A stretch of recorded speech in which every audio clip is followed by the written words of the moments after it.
ఆ గౌరవం మీరు పొందగలుగుతున్నారు, అంతేనా? అంతే సార్. నారాయణ గారు ఈరోజు శ్రీమాత కళాపీఠంకి వచ్చారు కదా, తెల్లవారు వచ్చారు 12 గంటలకి. మీకు ఏమనిపించింది? మీకు కురేష్ అనే మీ స్నేహితుడు మీకు తీసుకొచ్చాడు.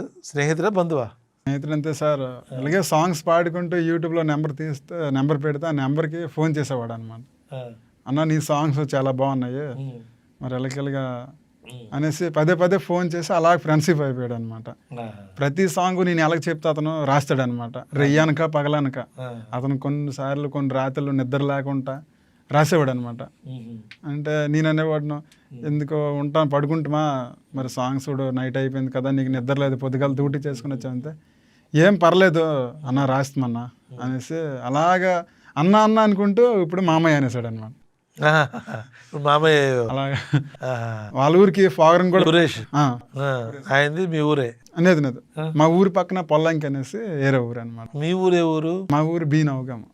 బి నవగాం ఎక్కడ ఉంది? ఇచ్చాపురంకి ఎంత దూరం? ఇచ్చాపురంకి మా ఊరికి 5 కిలోమీటర్ దూరం. మీ ఫోన్ నెంబర్ చెప్పండి. 8249530697. ఇది మీ ఫోన్ నెంబరు.